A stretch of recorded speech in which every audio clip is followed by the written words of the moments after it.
Hi, everyone. This is Jason Bjork of Wall Street for Main Street. Welcome back to another Wall Street for Main Street podcast interview. Today's special guest is a first-time guest, but I've been getting to know him for about a year now, a lot.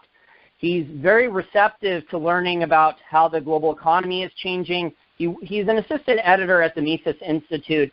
Unfortunately, a lot of Austrian School Economists have not really opened their views to how things have changed a lot in China in the last 10 years, but I think he's really ahead of the curve on reading the books and paying attention to the experts like Kyle Bass and Denny McMahon, Emma Mollman, some of the other China experts. And his articles have appeared in the Federalist, Daily Caller, Business Insider, and he's been getting articles published also in the Washington Times.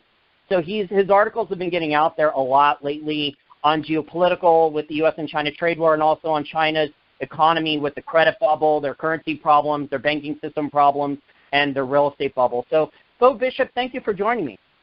Thank you so much for having me, Jason. It is truly an honor. I mean, your YouTube channel, I think, has become one of my go-tos. I recommend it to everyone I talk to.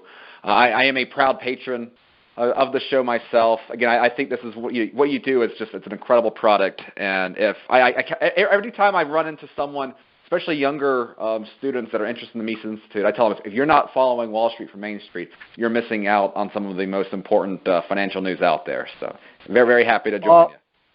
Oh, thank you so much for the kind words. Very flattering will get you everywhere with me.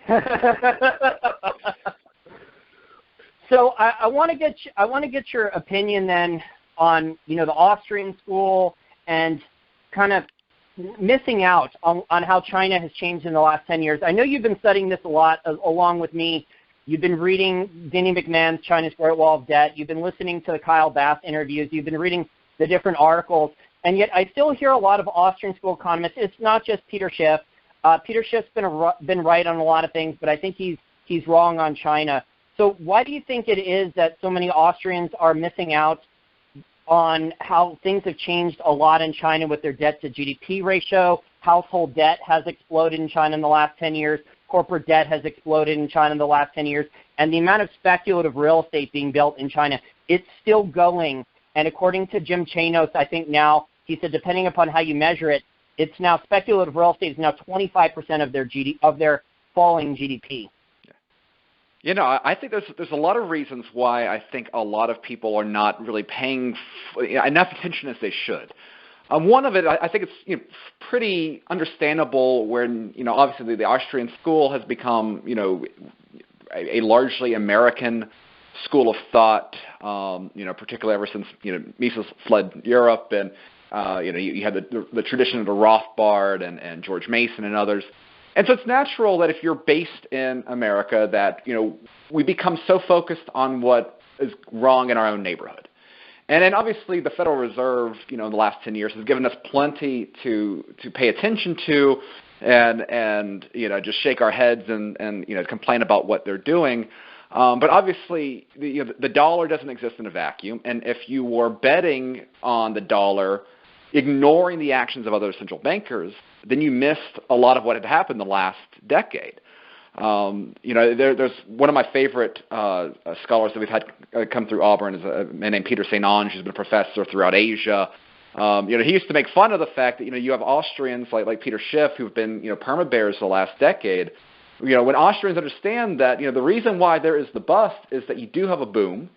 And that if you compare the Fed's policies relative to what we've seen from the ECB, from what we've seen from the Bank of Japan, what we've seen in particular from the Bank of China, the Fed is bad, but it's not the worst actor out there. And when you're dealing in an interconnected global marketplace, if your currency is better than, it doesn't have to be good, it just has to be better than everyone else. And I know we've talked in the past about you've had a lot of countries out there that have kind of acted more along the lines of expecting a fall in the dollar and have been burnt badly by it in the last decade because we've seen the exact opposite happen. And so again, I think that when you consider the actual work of Ludwig von Mises and the Austrian school, China is the most important story in the entire world. This is the bubble that could end up is going to have so much consequences and may end up defining the civilization within our lifetime if it all falls apart. So I think it's anytime I can try to get some genuine Austrian talent out there. Because again, I'm just like yourself. I mean, I don't claim to be an expert about China. I'm fairly familiar with the Austrian school. I write a lot about it. I pay attention to global events. I have a little bit of background with the Financial Services Committee up in D.C., so I got to see kind of some of these actions from that perspective as well. Again, just trying to apply these lenses that I think have a lot of value in understanding the world that we live in right now.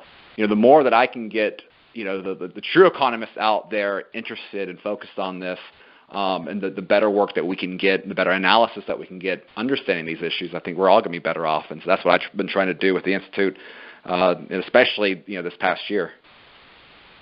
I think it's an important point that you brought up, that it's not just the U.S. doing really stupid things. A lot of people focus on the U.S. It's also, Japan's been doing this longer than anyone else. They were the only country doing this 30 years ago. And now you have a situation where the U.S., European Central Bank, and China are all copying what Japan has done. So all these major economies, their central banks, their governments, are all in a financial repression, Japanification, expanding the balance sheets of the central bank, trying to manipulate interest rates lower to benefit large corporations so they can continue to borrow, and also the government, federal government budget, so they don't have to cut back. And this is hurting, the private sector. It's hurting entities that are not large corporations, although the European Central Bank doing negative interest rates is hurting everyone there. But all these governments haven't gone to negative interest rates yet. But I think one thing that a lot of people understand was that China was the growth engine that caused, I would say, a fake recovery after 2009. So not only did the Fed do these QE programs, the TARP bailouts and those things, and the secret backdoor bailouts, but China put an enormous amount of stimulus in. I think it was the size of it was a large chunk of their GDP with the stimulus that they did at the time 10 years ago, and that helped the global economy kind of get back up with goods being exported, commodities. We're back in a bull market for a few years, so emerging markets were doing well. So China was a growth engine, albeit it was like a credit boom, like you said, for a short period of time. But now they're dealing with those after effects of the credit boom. They're dealing with the hangover now, or what happens after you come down off of a high after you've taken drugs. Yeah, you're absolutely correct. I mean, and it's funny because if you think about, it wasn't that long ago when, the writers of the New York Times and in various areas of respectable opinion started saying things out loud about China that they probably shouldn't have, and they kind of they always had to couch it in ways, but basically they were saying, man, imagine what we could do if only America's government had the same sort of power and authority that China did.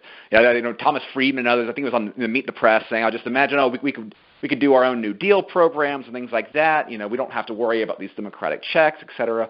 Well, really what they're getting at is that, they wanted the ability to engage in this sort of, Keynesian economic program on steroids to the extent that to such an unprecedented level.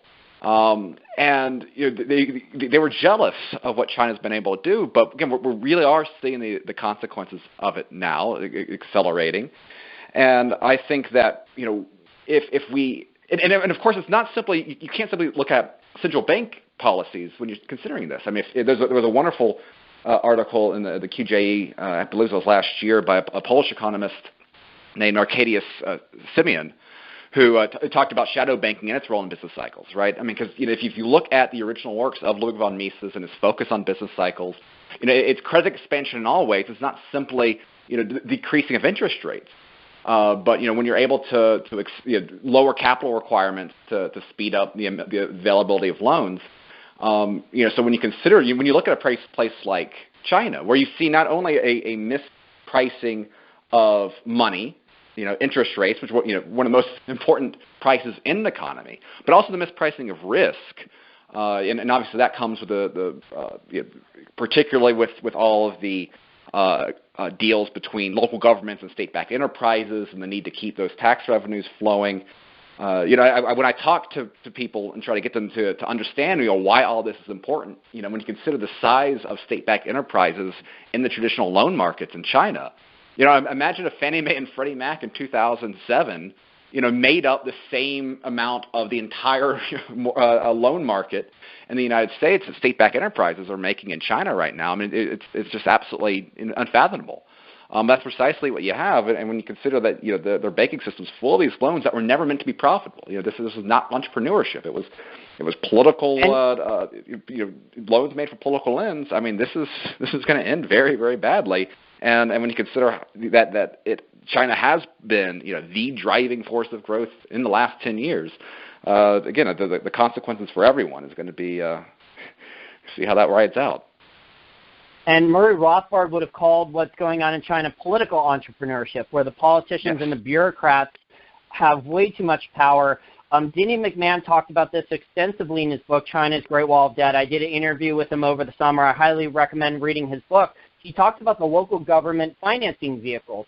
And we're seeing these news stories come out for the last 4 or 5 months with these Hunan province needs a bailout from one of China's largest banks, $300 billion over the next 5 years. You have governments, local governments not paying their bills.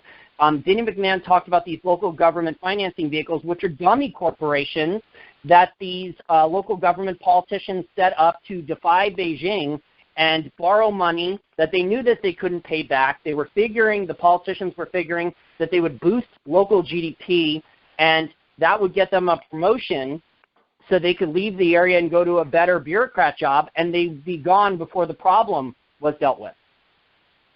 Absolutely, and I'm not sure how much background Denny McMahon has with the Austrian School, but it was fascinating reading his book because it was just chapter after chapter. I mean, he was describing real-life examples of everything that the Austrian School warns about. I mean, everything from the limitations of bureaucratic management to the booms and busts that come with credit expansion. I mean, everything that he's describing there. China is the perfect illustration of everything Austrians have warned about from the very beginning of the school. Again, that's why I think it's so important to get more eyes out there. Particularly, what's exciting is the amount of growth of Austrian economics outside of the U.S. The number of students that we do have, in China, in Korea, lots of exciting things happening in South America and Europe as well. But this is going to be the defining financial story of our lifetimes, and we need to be out there hitting it. Wait, so you're hearing from people now with your articles that are in mainland China that want to learn Austrian School Economics from the Mises Institute? Yes, yeah, we have people throughout China, and there's been a number of translations that have popped up in the last for years now. These ideas are getting out there, and what's interesting, I mean, it was the Wall Street Journal back in 2012, 2013. I mean, people were there was articles talking about how you had people within the Chinese government discussing the works of Murray Rothbard, within official meetings. I mean, that wasn't even happening in Washington D.C. Unfortunately, whoever was, I don't think they were listening to, really absorbing the lessons there based off of what we've seen since then. But you do have a very strong and growing interest, not just in China, but throughout Asian countries. And again, it's going to be interesting to see. What you're seeing right now, I think, is a lot of traditional schools of thought. Have completely misjudged this, and are missing. Just the same way they missed the financial crisis back in 2007, they're missing the stories here because they're a lot of those lessons about the dangers of credit expansion, the limitations of just a constantly an investment heavy economy. There's a story there that I think Austrians are best equipped to answer. And of course, when talking with if you look back at even the origins of the American financial crisis, it's kind of interesting that a lot of this started back with American monetary policy back, in the early 2000s, when it was at the time it was the dangers of Chinese goods flooding American markets and Greenspan and Bernanke's over concern with Chinese deflation there that ended up sparking a lot of this stuff that happened that came to about in 2007 and 2008 in the U.S. And then a lot of the consequences of that monetary policy being spread overseas has kind of accelerated things in China. It's really, I mean, this is the interconnectedness here of the Chinese and American markets, and its global ramifications is something that, again, it should be this is the story of modern finance, and it's one that we have to grapple with. So you brought up how the Chinese admitted that they're studying Murray Rothbard. Well, maybe they're applying it for their own finances and not for government central planning. Yeah, exactly. Well, I mean, yeah, they are accumulating gold and a lot of numbers, and of course, and I think stories like that, little anecdotes like that, and along with the large number of gold purchases is what kind of fuels a lot of this online Austrian speculation, right? Where they're going to peg their currency to gold. I mean, again, it's just I think it's a little bit inspired by Fed distrust, and you have a little bit of just the veneer of the exotic, right? I mean, very few of these people actually have any dealings with China or have any experience with China, and so it's easy to kind of easily see a narrative of the wise Chinese leaders that have really focused on currency wars and are reading these books that Western leaders are ignoring, that they're going to outsmart us all and end up taking over the 21st century. Luckily, it is still really, it's communism with market characteristics more than anything else, and the same sort of bureaucratic mindset and the corruption and the short-sightedness that comes with that sort of political engineering. China is not immune from that, as we have seen, and it's going to increasingly come to light. Yeah, I mean, they're continuing with the amount of central planning with speculative real estate construction, infrastructure projects that don't get a good return on investment. Maybe the initial infrastructure projects were beneficial, but the stuff they're continuing with now, there's a lot of stories coming out that it's waste, and it just seems like in a lot of aspects it's a jobs program. Also, a lot of this One Belt, One Road with deals with third world countries, I mean, a lot of it's debt diplomacy that is very similar, if not exact, to what European colonialism was, what the IMF and World Bank does. I don't see really any differences except that it's the Chinese doing it instead of the Europeans or the Americans. Yeah, no, I agree. I mean, and it's a shame though too, because I mean there are a lot of really, I think, valuable lessons to learn from the rise of China. I mean, I think the value of special economic zones, and the benefits of genuine market liberation and the incredible wealth building effects that you can have from that. I mean, just simply because you've seen such a significant acceleration of credit expansion the last decade. I mean, we should not ignore the fact that these are very real positive things. But again, the problem is that when you got the government has become so dependent upon economic growth for the sake of economic growth in order to help maintain party loyalty and keeping the social cohesion that China's government so desperately needs, given its long history of revolution within the country, that it is very easy for an authoritarian government and one-party state such as the Chinese Communist Party to just simply rely upon good old the levers that government has best, and that's just brute force and central planning, and not listening to those pesky markets when they're telling you that your grand 5-year plans aren't exactly what market indicators are telling you is the country actually needs. Yeah, I see a lot of red flags, whether it's the Chinese banking system. Just in the last couple of months, you've had Premier Li warn about the economy. Xi himself warned in the last couple of weeks about the economy. And then earlier today, when we're recording this on Monday, November 25th, you have the People's Bank of China issuing like a financial stability report. And Chinese state-run media over the weekend was conditioning the people that zero interest rate policy, taking interest rates down to zero, was coming in the near future. And on top of that, in the People's Bank of China's financial stability report, they're warning about a financial crisis in China. Now they're blaming foreigners. They're blaming external forces, which is ridiculous, not the credit bubble and the trillions in misallocated capital, the waste, fraud, corruption, and abuse that's in the Chinese economy. And then on top of that, they're also in the report talking about trying to stabilize stock, bonds, and real estate markets in China. Yeah. It's great. And again, one thing that comes up a lot in our circles is, we talk about how, Wall Street, how many Wall Street investors and quants have never really dealt with normal interest rates from a historical perspective of 5-6%, or how many of them were not even working last time we actually had a financial crisis. Well, when you consider, China's never had to face something like this, in modern history. And so again, the idea that you have the Western media, the fact that you still have CNBC and Fox Business talk about, if only just wait until we get that Trump trade deal with China through, everything's going to be hunky dory, and just wait to see how the stock market goes.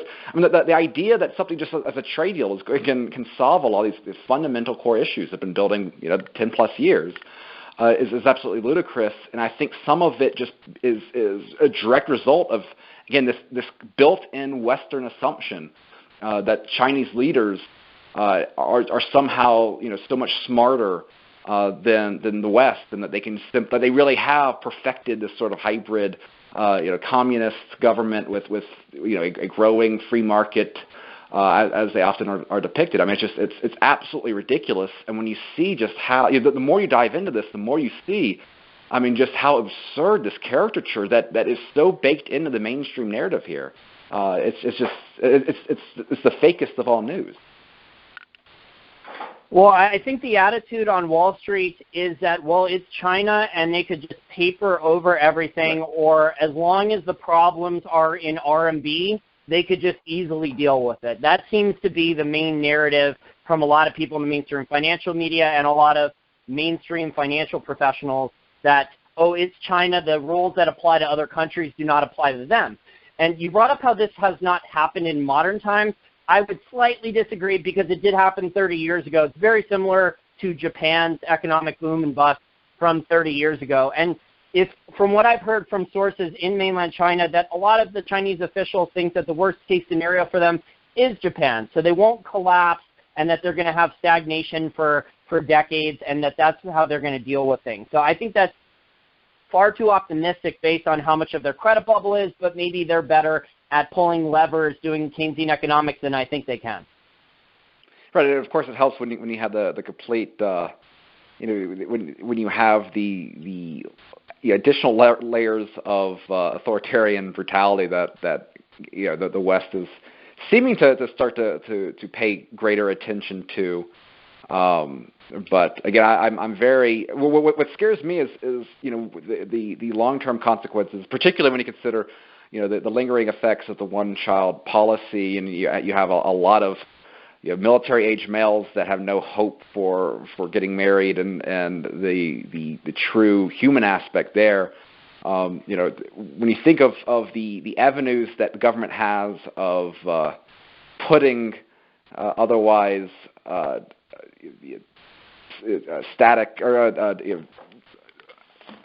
unused human capital to be at war. I agree. Else. The aggressiveness that you could see emerge from this out of desperation. That's the one aspect of it that I think is truly terrifying, and I'm very interested to see how. I'm very worried to see how that plays out.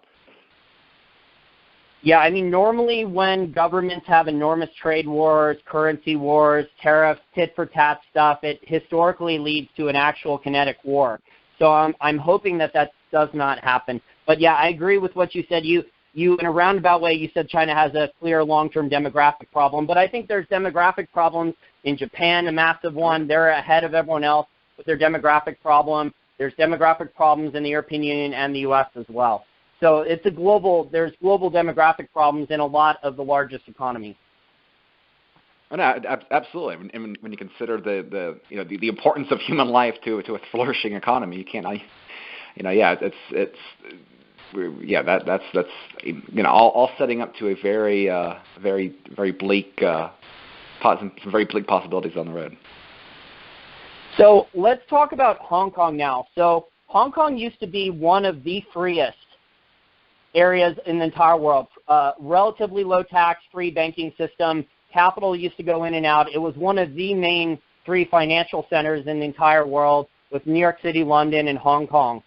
And, lately it seems that there's a bunch of problems with Hong Kong. I was listening to Kyle Bass talk in a number of interviews in the last week, the outstanding interview Dimitri Kofinas did on the Hidden Forces podcast, and then the the interview that was released that was a month old with Keith McCullough over at Hedgeye.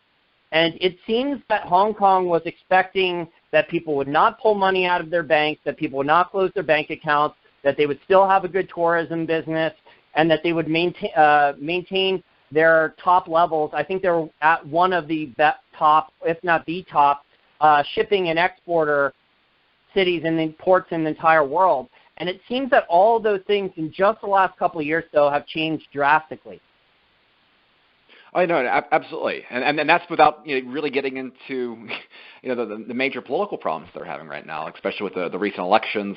That showed a massive victory for the pro-democracy political wing down there. It's and of course you've been seeing the Beijing prepare for this, right? The building of other sort of cities that were meant to replicate and kind of help take over some of that the reliance there from Hong Kong. But yeah, I'm not surprised that there's not a lot of tourists, just chomping at the bit to get involved with everything that's happening there with the protests and all of that. And then, of course, a lot of this plays into, I think, one of the biggest failures that Western leaders had looking at China, from the 90s onward, was the expectation that, if we only, when we allow for, or when we normalize China within the larger global economy, that it's going to force the hand of the Chinese Communist Party to have greater respect for human rights and kind of bring about this sort of neoliberal flourishing and spread of ideas down there. Well, I mean, you're seeing this with the crackdown of the students in Hong Kong. You're seeing it with what's happening to religious and ethnic minorities in the country. That whole belief that, if you simply bring in that with trade is going to come about this great flourishing of Western political values. It's not playing out. And perhaps a little bit is that. You really have seen an amplification in the last 10 years. You did perhaps have maybe this really is more. It has to do with a lot of the political changes under Xi in particular, and maybe the long term results there will still end up playing out when they're forced to when economic reality kind of sets in and ties the ability of the Communist Party to continue with Xi. But I mean, that's one of the biggest issues, is that the West's entire understanding of the consequence of opening up our markets to China, they have not played out politically. And if anything, we've seen things get worse. And again, it's interesting to see, Western corporations having to answer these questions and be forced with, recognizing the bed that they have made by working with the Communist Party. Necessarily as a component of getting into those markets. I don't think that the recent issues are, you're not going to see, I don't know how you're going to ever get a happy ending in Hong Kong. I don't think Beijing is just going to simply let them walk away and become a Western beacon, at their doorstep. I mean, that's not going to happen. So there's just no way that this whole story is going to have a happy ending. And that's it's a good thing that people are starting to wake up because of the images over there, which you don't really have when it comes to the Uyghurs and other issues there. But it's hard to see how you're going to have any sort of good outcome, be it politically or economically. It's hard to see how the Communist Party can let that happen. Yeah, I agree. I don't see things getting better, unfortunately, for the people of Hong Kong. I mean, a lot of people are leaving. I'm hearing a lot of stories anecdotally of foreigners who have opened bank accounts up in Hong Kong over the last couple decades, and they're deciding, a lot of them had already closed their bank accounts recently, but like lately that number is accelerating, and that's really hurting the Hong Kong banks. And the other point you brought up is he's been consolidating power a lot in the last couple years. And from my sources in mainland China, it seems that things, whether you're looking at videos on ADV China, and, Winston and Matt, they were very they love China. They love traveling in China. They were talking about how great China was to visit all over China for many, many years. But it seems that recently in the last handful of years, things have gotten a lot less free. There's been a lot more surveillance state increases, a lot more animosity towards foreigners, especially Americans. And the Chinese economy was having immense problems before Trump won the election, before Trump put on tariffs in 2017. But, a lot of things are being blamed with the China's credit bubble and the problems in their economy. It's being blamed on foreigners, especially Americans and Trump right now. And I would say that that's unfair, but that's the common narrative now in mainland China. No, absolutely. Now, I'm interested to see, as we get into election season going into next year, what is China going to do? I mean, it would not surprise me at all to see some sort of major hack, to see some sort of replay of what we saw that the Democrats faced in 2016, just on the other foot, because, I think that, for political reasons, Trump can't, really, there's limits to what Trump can do in terms of further escalating the trade war, right? I mean, he cares about the stock market. He views the economy as being the best argument he has for re-election. This is why his team is so desperate to get something that they can claim as a deal done, and you're seeing this continued back and forth. But if you can think about what could happen if Trump wins, he no longer has the limitations of another election down the line. Then he might be free to act in ways and actually could follow through in ways that he has long talked about in dealing with China, and that would have some very dangerous ramifications there. And of course, when you look at the Democratic Party, I mean, a lot of them have been very critical of Trump's aggressive stance there. I mean, she would, he has a lot to gain from Trump's defeat in that regard. It is interesting as you're seeing Elizabeth Warren, trying to perhaps kind of even go even more hawkish than Trump is on China. I mean, maybe she's trying to, interested to see how. I think she's trying to get the labor. I think she's trying to get the labor vote back. Absolutely. Because I think the main reason, in my opinion, that Trump won the election, besides WikiLeaks dumping the Podesta emails every day for months up to that, which the swing voter chose to not vote for Hillary Clinton or not vote at all, either vote for Trump or not vote at all.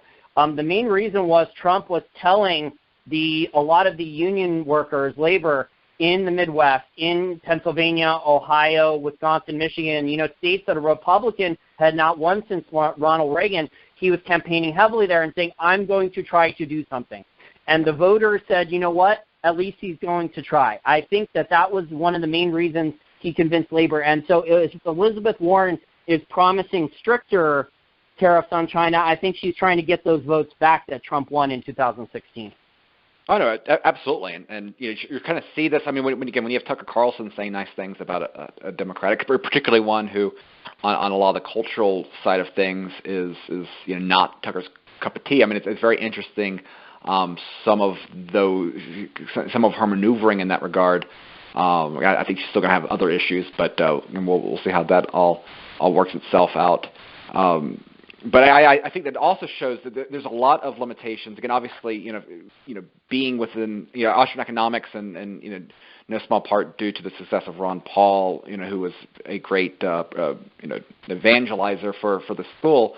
There's a lot of libertarians within the orbit of Austrian economics, and it's been interesting seeing them talk about the trade war. And because you read a lot of libertarian analysis out there, they act like, this is all so stupid.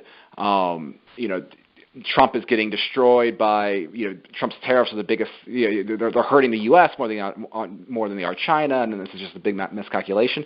I don't really see that. I mean, yes, American washing machines have gone up in price a little bit. Well, when you consider the pressure that the Chinese have faced, it's what I think is interesting about Trump is that he's not using not using tariffs for kind of classical protectionist means.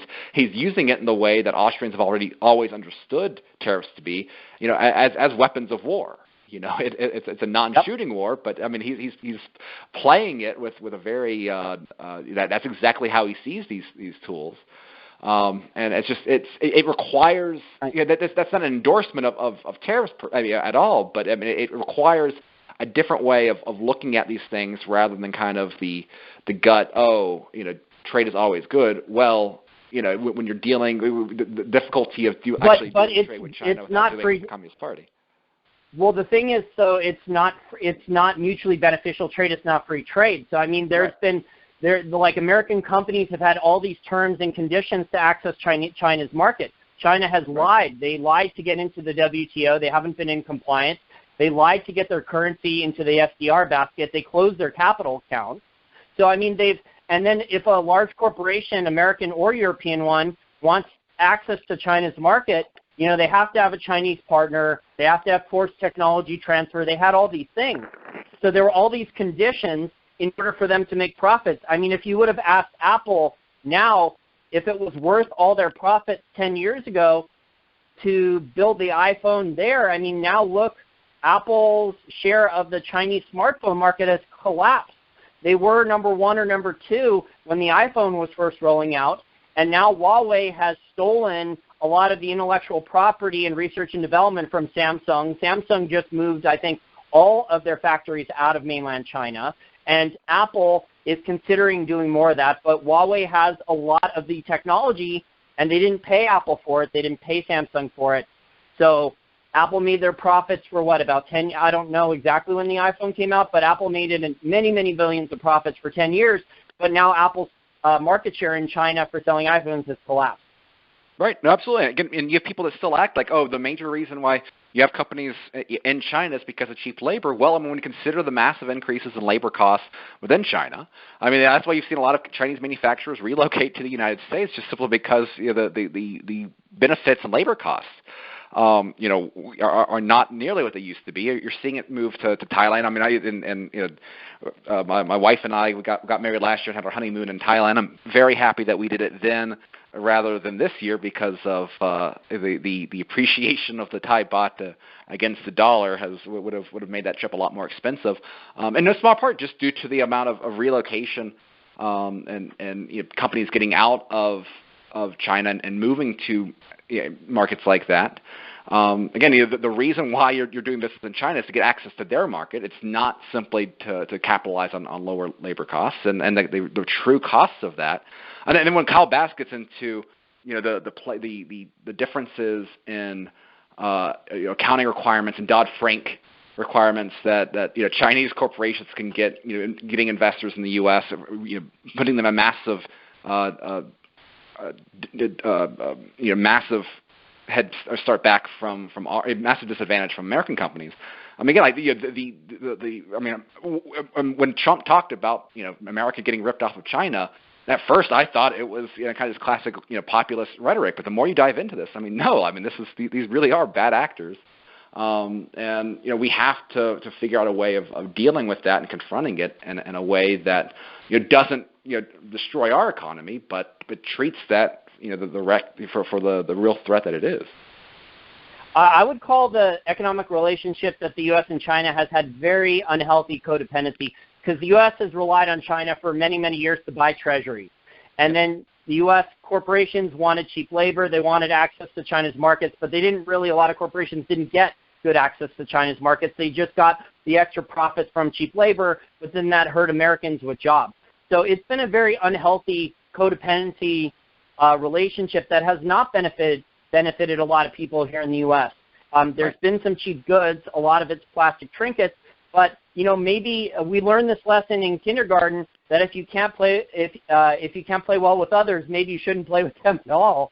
So maybe that's going to have to happen where the U.S. and China need to take a break before, in terms of their dealing with each other economically, because it seems the way things are.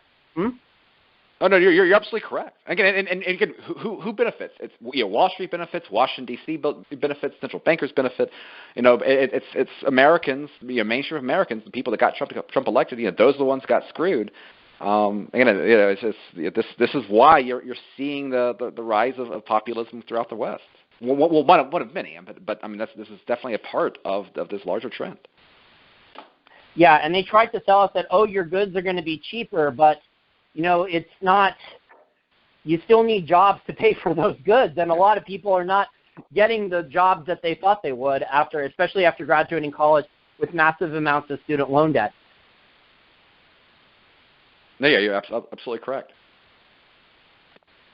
So as we wrap up here, do you think then that China's headed towards like a Soviet Union scenario, or do you think that there's going to be that the people in power this time is different? It's difficult to see. I mean, you have, there's definitely a lot that reminds me of, when you talk to someone like Dr. Yuri Maltsev, who, was a Soviet economist who actually managed to read Hayek hiding in closets there in the Soviet Union. It's funny because when he was able to escape. It was actually during an economic conference that he was at in Sweden. He came to the U.S. and he was saying he'd go to Washington and talk about what his experiences and go through the full debriefing, and he'd say all of the American estimates on the health of the Soviet economy and all those famous predictions that they were going to overcome the U.S. He's like, this is completely ridiculous. That they were vastly overestimating what he had seen and what he knew the Soviet economy to be. I mean, I think that's a lot of what you're seeing right now with all these estimates. And again, you've seen this play out it's so baked in, with this larger narrative that I think still kind of guides a lot of expectations that, China really is the next the economy that's going to overtake the West. That look how many people they have, yada yada yada. We have been told by the media, by Wall so Street. much of the that this was inevitable, and it's always inevitable until it's not. So I mean, I don't. Well, we were supposed to have been speaking Japanese already too. That was right. The narrative 30 years ago, and that right. didn't work out as planned either. Japan had an enormous boom, one of the craziest booms ever, and then they had a big bust, and they've been stagnating now for 30 years. Yep. And so much of this, I think, just goes to the reflexive skepticism that people have about the value of liberty, the way that they're always willing to just assume the powers that central planners have. You see a big bad government, and you presume that they're running in ways that are reasonable and that they have things under control. But it turns out their politicians are not that no more capable than the clowns that are here in Washington. And then of course, and you're seeing them. They always we've seen multiple times where you'll have communist officials out there warning about speculation, talking about the need to kind of tap on the brakes on this, and then 2 months later we'll get a complete reverse in policy. That's because the actual consequence of giving this sort of medicine that we would recommend to stop continuing the consequences of this massive malinvestment of all this credit expansion. They can't deal with it politically. I mean, if you end up having, yes, it is a one-party state. Yes, it is an authoritarian government. But that's if the complete if the rest of the population, the people actually turn on that, it's very difficult to maintain. And we saw it with the fall of the Soviet Union. I don't think Hong Kong is the beginning of like what we saw in the Eastern Bloc. But what they have right now cannot last. Considering how overly leveraged the entire financial system is, it's I don't know how this ends. The Austrians are told not to make predictions, but the fundamentals are so screwed up from the last 10 years that again I don't know how this won't end up well. The question is whether the rest of the world can are allergic to this and can start working towards preparing themselves for dealing with a massive crash in China, or whether the central banks and various massive banks that are so wrapped up in China's markets, whether they have us go off the cliff with them, Based on what we've seen, I have no faith in any of them to prepare. So it's what I think is scary is just the rest of the world. How we go down with them, because you didn't really have quite that same issue. I mean, the Soviet Union, you didn't have nearly the sort of global financial ties that you have with China. I mean, everyone's been trying to do business with China outside of political allies. You didn't have quite nearly the same sort of connection with the Soviet Union, so that the bust here is going to be so much larger, and that it doesn't seem that anybody in any position of genuine power. I mean, you can see it when Kyle Bass talks about his meetings with the White House and just how he just looks defeated when talking about their reception, because it seems that nobody is really willing to listen to anyone telling the truth on this issue. We need more people listening to your show and to people like him rather than listening to what's going on at CNBC and congressional hearings. Yeah, I don't think any government is doing a good job at this point, especially any of the large economies. I think China's largest problem right now is the speculative real estate they're still building, the bad central planning, the corruption in China. I mean, there's corruption everywhere, though. But, I mean, the corruption in China with the politician that has stolen, $500 million worth of gold and $42 billion worth of printed currency. That was insane. And then the other problem is the dollar-denominated debt that China has, because they can theoretically, and I'm saying theoretically, deal with their RMB debt. They can print it away. There's tricks that they can do with it, with the RMB debt. But the dollar-denominated debt, most people aren't aware of this. They still have to import a lot of food, energy, metal, even gold they have to buy with dollars. Yeah. So they need more dollars. They need dollars for their banks. They need that have dollar-denominated debt. They need they need dollars for their real estate companies that have too much dollar-denominated debt. And I think that's why you saw today that they're trying to issue dollar-denominated bonds, which was, it defeats the purpose of the narrative out there in the alternative media and the gold community, so that China's going to go to a gold-backed cryptocurrency when they want dollars. This was their secret weapon all along. That America's they've set themselves up for this one. It's narratives over any actual reality out there, and if there's one thing that we can learn from all this is that I think what's going to be interesting, when you start seeing, if you really do see a full-on war on cash with China and the move towards the crypto yuan and all that, what's interesting is that the same sort of tools that Western leaders have long talked about, when we talk, the war on cash crowd have been trying to say that, this is a benign policy change. You had Marvin Goodfriend, who was a Federal Reserve nominee, said talked about the need for eliminating cash from society so that you can give central banks the ability to go to negative interest rates and yada yada. And they always paint it as in these very benign terms that just the way of letting technocrats better manage the economy. Well, once you start seeing it play out with the brutality of the Chinese Communist government, that puts things in a better perspective. I think it's interesting that the Western world is supposed to be rubbing off on China, when it came to the benefits of greater trade between the two. But in many ways, I mean, China's kind of learned from the tools of the West and the way that our leaders have been able to take advantage of the financial system and use it to their own ends. They've gotten perhaps more takeaway there than they have adopting any sort of Western political values and the appreciation of freedom.